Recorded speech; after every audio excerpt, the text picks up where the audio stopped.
So, I'm sat here with Derek Bird. He is a local drummer from the Northeast. He falls into my small-time drummer purely because of his experience in the various local venues, and yeah, his name's cropped up a lot, so it shows he's kind of one of the guys I really needed to interview.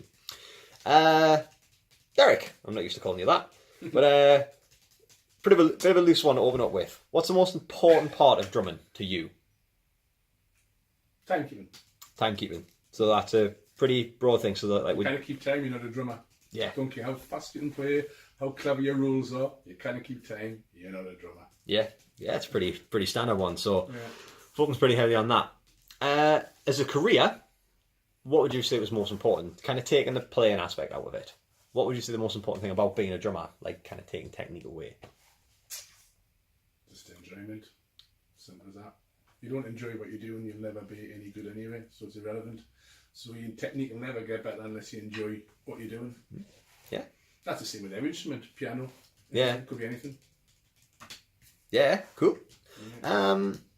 So do you think there's any other skills needed other than just like the ability to be of a decent standard and things like anything kind of outside like the actual instrument? I think the more understanding you have of music generally in different genres will always make you a better musician. Mm-hmm. And despite the jokes, I count drummers as musicians. But the best drummers usually have a wider gamut of colours to play with. You know what I mean? Yeah. Different styles, and even better if they can even play another instrument. Yeah. Because the more understanding you've got, it could be anything: guitar, bass, classical instruments, especially, gives you better theoretical understanding as well. Definitely. Do you think there's a minimum requirement of skill to be a drummer, to be like a professional drummer? Depends what you call a professional drummer, though. So, because Andy Carroll from Oasis, he was a professional drummer because technically that was his living, but he was a bloody rubbish drummer. So rubbish they eventually sacked him because Noel Gallagher, they said quite cruelly but truthfully, he was getting held back musically because all he could do is go boof, baff, boof, boof, baff. Yeah. And he made £1 million from going boof, baff, boof, boof, baff. Professional drummer, but pretty shite. Yeah. He's not going to influence any other drummer in the world ever, but he's a professional drummer. Yeah, look at AC/DC. Yeah, nailed down. Total timekeeping, but he's made a fantastic living going 4/4 bish bash bish bish bash, and he does it very well. Yeah, that's the thing. Yeah, awesome. Drummers, just I've lost my place again. So ITN. What would you say makes you employable? Like, what do you think has enabled you to get work as a drummer and like kind of sustain regular work? I know you're kind of like between projects now, but in the past, because it was a time when it was constant. Yeah. So, what do you think it was? Open-mindedness, willingness to jump in the deep end, and just experience, knowledge, different genres. Not be too scared. I don't think I think I would have to respectfully turn down a Rush tribute. Yeah. Unless I had quite a lot of practice, but generally speaking, you do have to be respected as a musician, as you know. No one's going to give you a phone call if they hear that you're a bit dodgy, your timekeeping's bad. I don't mean timekeeping's drummer, but turn up at the venue an hour later. You've got a personality to scrap your conversation, and you just generally don't pay any attention to details and the songs within reason that you're meant to do. So if someone says, well, I'm only getting £100 for the night, all I'm going to play is a straight 4/4 and I'm sticking to the hi-hats. I'm not even going to use my ride cymbal. Even though the song has a ride cymbal, I'm not going to bother because I can't be arsed. Drummers like that never get work. Yeah. But they do get employed by cheap bands. Yeah.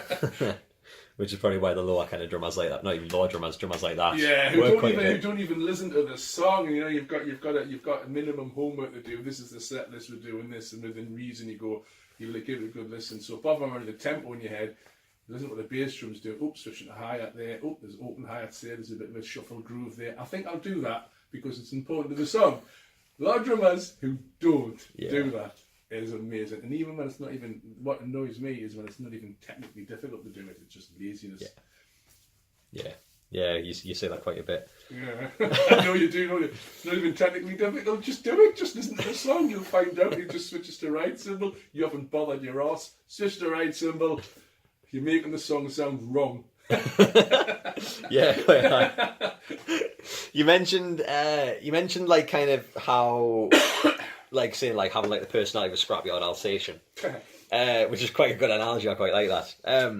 So would you say it was important to have like a sense of like business skill, like not business, like a sense of like personal skills with people, like being tolerable and kind of having good etiquette, and is that important? Definitely. I mean, if you're in a band and it's your mates and you've been in this band with the same people for years and years, it doesn't really matter. But when you're getting what you're talking about, getting dep jobs, just going elsewhere, especially if the people you don't know particularly well, if you haven't got decent social skills and good manners and an ability to smile and shake a hand and just be easy going, you're not getting that phone call. Yeah. Because you turn up full of yourself as well. One thing is being confident, is being cocky. Yeah. It's very easy to draw the line. And if you get a dep job as well, don't start telling the rest of the band what's what. Yeah. Even if you're 100% sure they may be a little bit wrong, you just think, I think I'll stick back on this one, mate. unless you know them well enough to say, actually, that's a little, it doesn't actually do that. I suppose like other musical instruments as well will give you a good kind of foundation of what's going on around you musically. Yeah, if you're playing, if you have the luxury of rehearsal, which I never do.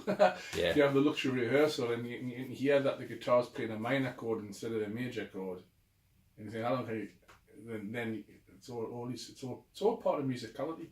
It's important. Yeah, definitely. So outside of kind of personal skills and playing skills, is there anything else you think is important? And I'm kind of exhausting the list here, but is there anything outside of that? Yeah. Like you mentioned experience, like, and obviously people knowing you, like, is it adaptable? Adaptable. I think if you're playing a pub with a band and it's a certain type of music, don't turn up with your Neil Peart replica drum kit, because you're not going to be and spend an hour just sound tracking one tom. Turn up with a nice 4-piece kit, turn up with or depends how big your drum kit is, just have a bit of sus about what the band wants and needs. Don't turn up with your double bass drum monster drum kit when you're playing a small pub and it's sort of like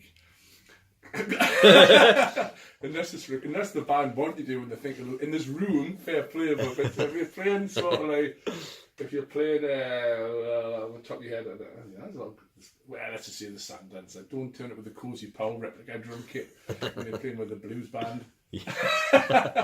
Not really, just for your own ego. Yeah, definitely. You put your ego aside and say, oh, look at my lovely big drum kit, when you're only going to hit us.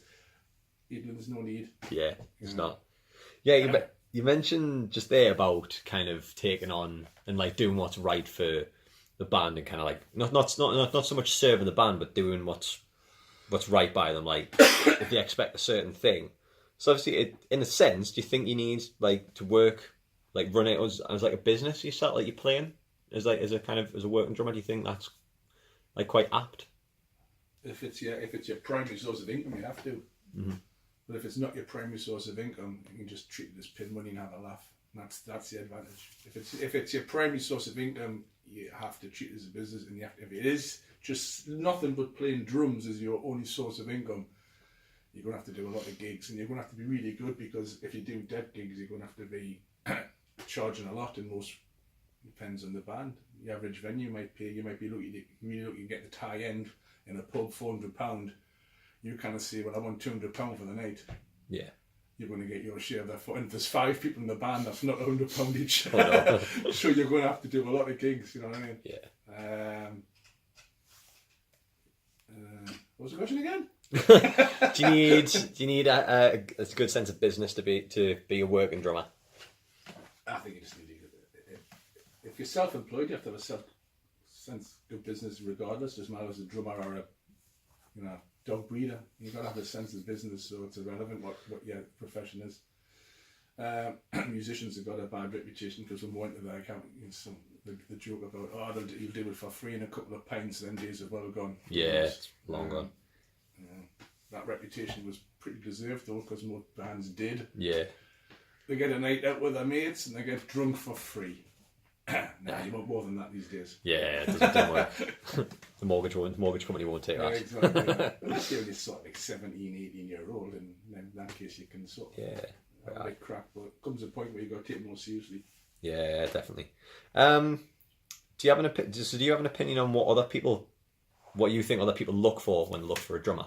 To say, like, for a deck gig or for a new drummer for a new band. Do you think there's a checklist that people have? What, you mean the band that's trying to hire you? Yeah. So do you think they have like a kind of checklist of things that they look for? Like, do you think could you put it down to a dead list that could be applied to every drummer that we're looking at? I think most deaf drummers get hired on recommendation anyway, so it's just word of mouth. I've had random phone calls from complete strangers before, just through a recommendation to recommendation. Someone, try him, he's played with X. So if he played with certain bands, they go, well, he's played with them, he must be good. Yeah. Or he's done about 5 gigs with them, he must be alright. What type of music do they do? They do that. Oh, that won't be a problem. I think the only checklist is this is your set list, can you do it? And if you say yeah, when you can it, you're in trouble. Yeah. If you're trying to blag it, like I said before, and you get so lazy you don't even listen to what the drums are doing, within reason. Like I said, two extrees. Cover of a Rush song, maybe a Rush cover band rather, you need certain attributes. Yeah. So it's just that, I guess. Like. Yeah, cool. Do you think? Could you sum up in like 3 statements what you think drummers need to be able to work in the industry?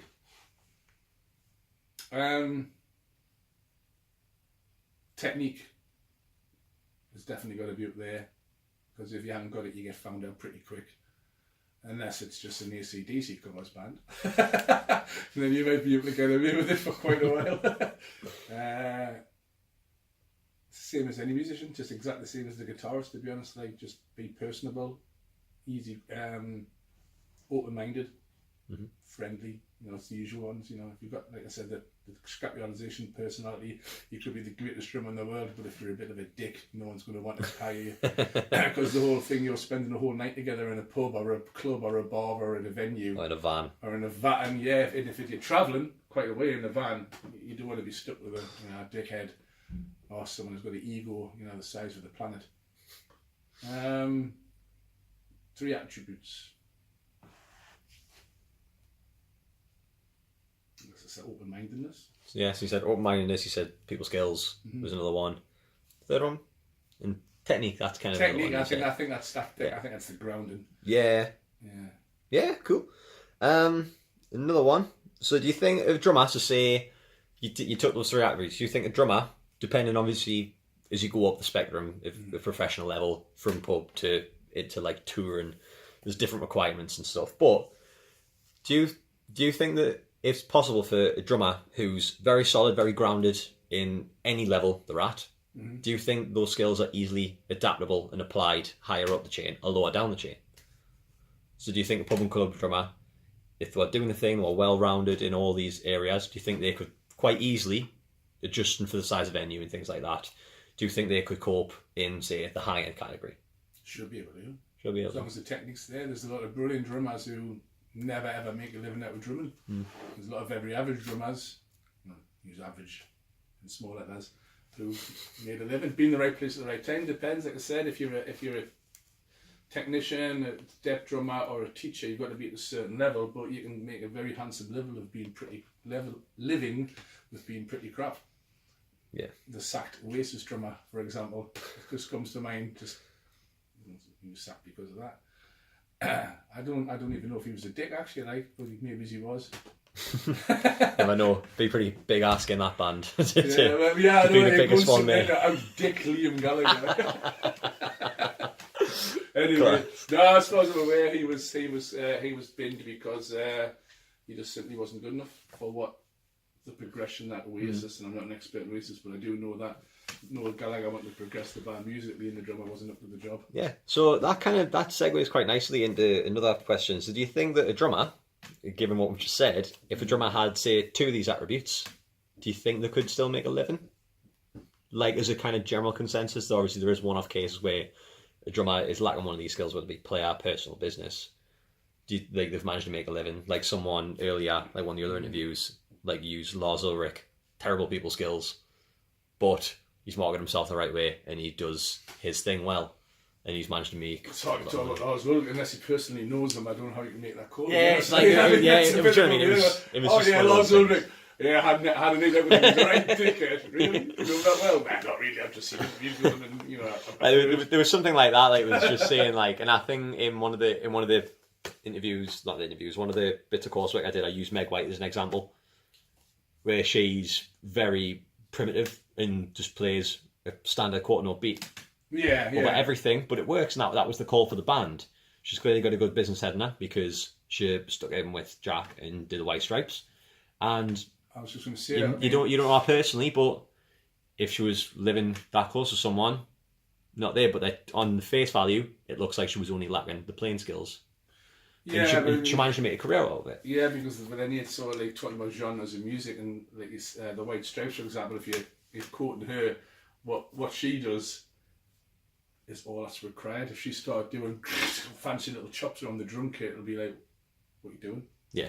You know what I mean? There's a groove or there's a beat, and White Stripes plays a solid, just keeping it down. Or if you suddenly start going crazy around the drum kit to show off your chops, you're just not going to... Because that's a sort of like indie band. Yeah. Metallica, Lars Ulrich, he gets a bad rap, I think. That's just my personal opinion. Yeah, I don't know. I've got nothing against I them. don't know why people have a go at him. I think it's just a hip thing to do. Yeah. But he might be a dick, but he formed the band. Yeah. It's his band. He doesn't have to please anyone else in the world because he's one drummer. He's a one band drummer. Yeah, well, that's what someone said. Like, people always quote him about it, but what he's done. Someone used this example of like having a good business head on him. Someone, like, he's built the band around him, and he's laid out the terms. Yeah. So that shows up the kind of business. These people have managers to look after the things. You know, they know when they get ripped off. I mean, say. What's the difference between one drummer bands and, say, Cozy Powell? Who's died now. You know who Cozy Powell is, don't you? Yeah, of course. I would have thought so. Sorry about that question. He was a multi. He sticks for hire. But he had a business head on him. Premier wanted to try and sponsor him, and he demanded his terms to leave Yamaha, which was £20,000 a year. Plus every drum kit and there's his specification anywhere in the world as and when required. Premier turned him down. But he had nothing to lose by saying, I'm not leaving Yamaha unless that's just something mental. That was just £20,000 a year. Just Cozy Powell uses Premier drums. Yeah. That's what you do that, like, if you got it. I'll do that. £20,000 a year just to have your name next to Premier drums. Yeah. So there's an example of a really good business head. Premier said pissed off. And Cozy Powell wasn't bothered because he was happy with Yamaha. Yeah, definitely. Business head, it's always progression, looking for exactly. to climb up the ladder. Yeah, cool. So yeah, that's pretty much covered all the bases. Now there's one which is a bit of a personal question, a little bit off topic. Do you think drummers, despite how varied the instrument is, because drummers there's no rules of tuning or setting up a kit or style of playing or anything. Some people would argue there's rules of tuning, but I think they're wrong. Yeah. So it must be tuned in thirds, said who? Said how it goes bang. It's a drum. So, do you think drummers have similar personalities? Do you think, as a whole, as a breed? Do you drummers are coming. Do you think we have similar personalities? Yeah, because I'll only say this for one simple reason. I've let it all my life. I've met loads of musicians, and a lot have got on well with. Some I thought a bit of a dick, really. But I've never ever met a drummer that I've never got on with. Yeah. All very similar, and there's very little in the way of ego with drummers. When you say, "Oh, it's brilliant! What do you do there? It's brilliant! What do you do there? Oh, that sounded brilliant! Oh, I love that drum! Oh, it's snare drums! Blah, blah." That's drummers. Yeah. The drummers don't. I'm saying generally, seem to have the ego of some other musicians, and I've never met a drummer that I could stand by myself in a pub with having a pint. Yeah. Yourself, Phil Bell, Kaz Buck, Adam Barnes, Smog, anyone, every single drummer I know. Yeah, that's pretty good. That's quite refreshing to know, and it's quite nice because it's funny. That's been quite a common answer. Yeah, that would be most Everyone said the same thing. The word pack mentality has been used quite a bit. There's a bit of a pack mentality anyway. Great, awesome. That's everything. Cool. Hi, I'm Derek Bird. This is my opinion on Reese's M-Level project.